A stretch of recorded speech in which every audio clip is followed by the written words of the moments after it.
Hi, நம்ம எல்லாரோட ஃபேவரட்டான சிக்கன் பிரியாணி எப்படி செய்யலான்னு பார்க்கலாமா? கண்டிப்பாக சிக்கன் பிரியாணி பிடிக்காத ஆளே இருக்க மாட்டாங்க, எக்ஸப்ட் வெஜிடேரியன்.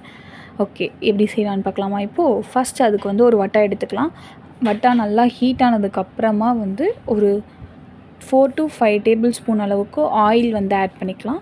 அதுக்கப்புறம் ஒரு 1.5 டேபிள் ஸ்பூன் நெய்யை ஆட் பண்ணி ரெண்டும் நல்லா மெல்ட் ஆகி ஹீட் ஆனதுக்கப்புறமா நம்ம ஹோல் ஸ்பைசஸ் ஆட் பண்ணிக்கலாம். இன்றைக்கி நான் பாஸ்மதி அரிசியில் தான் சிக்கன் பிரியாணி பண்ண போகிறேன். நான் இன்றைக்கி 1 கிலோ பாஸ்மதி ரைஸ், 1 கிலோ அளவுக்கு சிக்கன், ரெண்டுமே ஈக்குவல் அமௌண்ட்டில் எடுத்திருக்கேன். ஓகேவா?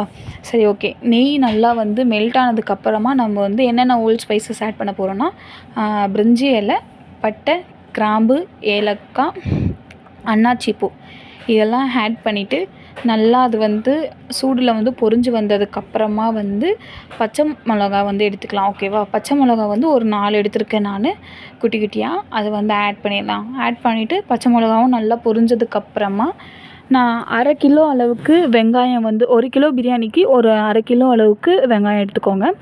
ஸோ நான் கட் பண்ணி வச்சுட்டேன் நீட்டு வாக்கில். அதையும் ஆட் பண்ணிக்கலாம். ஆட் பண்ணிவிட்டு நல்லா மிக்ஸ் பண்ணி விட்டுருங்க.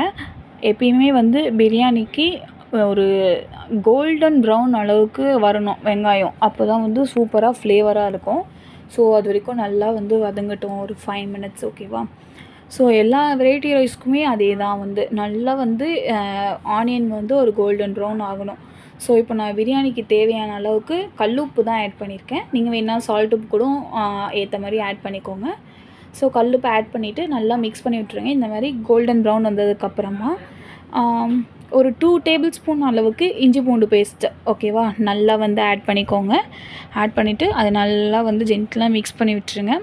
அதே மாதிரி 1 கிலோ பிரியாணிக்கு 1 கிலோ அரிசிக்கு 1/4 கிலோ அளவுக்கு நான் தக்காளி எடுத்து கட் பண்ணி வச்சுருக்கேன். ஓகேவா? ஸோ அந்த இஞ்சி பூண்டு பேஸ்ட்டு ஸ்மெல் ஒரு 2 மினிட்ஸில் போனதுக்கப்புறமா நம்ம கட் பண்ணி வச்சுருக்க தக்காளியை ஆட் பண்ணிக்கலாம். ஆட் பண்ணிவிட்டு அதை நல்லா மிக்ஸ் பண்ணி விட்டுருங்க. ஓகேவா?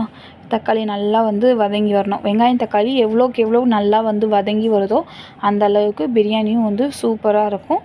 ஓகேவா? நம்ம ஒரு தட்டை போட்டு மூடி நல்லா தக்காளி வேகட்டும். வெந்ததுக்கப்புறமா ஒரு 2 டேபிள் ஸ்பூன் அளவுக்கு நான் வெறும் மிளகாத்தூள் ஆட் பண்ணியிருக்கேன். ஆட் பண்ணிவிட்டு நல்லா மிக்ஸ் பண்ணி விட்டுருங்க.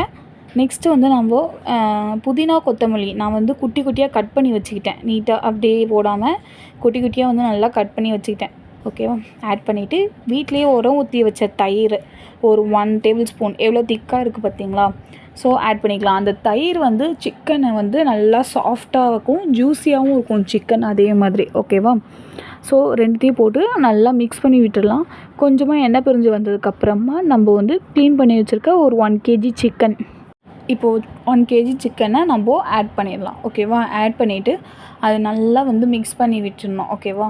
மிக்ஸ் பண்ணி விட்டுட்டு ஒரு 2 மினிட்ஸ் அளவுக்கு சிக்கன் நல்லா மசாலாவில் பைண்ட் ஆகட்டும்.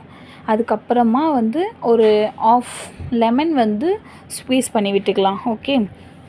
ஸோ அந்த 1/2 லெமன் நான் ஸ்க்வீஸ் பண்ணும்போது 2-3 சீட்ஸ் உள்ளே போட்டேன். ஸோ எங்கள் அம்மாட்ட திட்டு வாங்கினேன். அதுக்கப்புறம் அது உட்காந்து எடுத்துகிட்டு இருந்தேன். நீங்கள் கையை வச்சு இது பண்ணுங்க. ஓகேவா? ஏன்னா நான் வீடியோ எடுத்துகிட்டு பண்ணதால் அப்படி பண்ணிட்டேன், சாரி. ஸோ அதை போட்டு எடுத்துகிட்டு இருந்தேன் அதை வேறு போட்டுட்டு. ஓகேவா? சரி, ஓகே. இப்போது நல்லா லெமன் ஸ்க்வீஸ் பண்ணிவிட்டு நம்ம நல்லா ஜென்டிலாக மிக்ஸ் பண்ணி விட்டுடலாம். லெமனும் சூப்பரான ஒரு ஃப்ளேவர் கொடுக்கும். சிக்கனையும் நல்லா சாஃப்டாக்கி சிக்கனுக்குள்ளே மசாலாலாம் சூப்பராக இறங்கியிருக்கும்.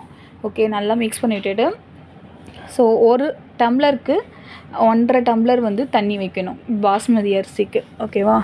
ஸோ அப்போ தான் சாதம் குலையாமல் இருக்கும்.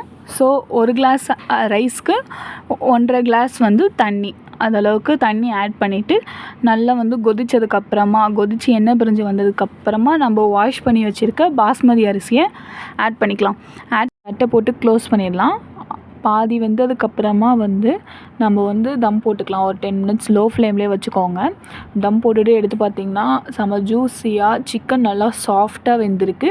ரைஸுமே அதே மாதிரி குலையில நல்லா பலன்னு வந்திருக்கு. நீங்களும் இதே மாதிரி ட்ரை பண்ணி பாருங்கள். டாடா, பாய்.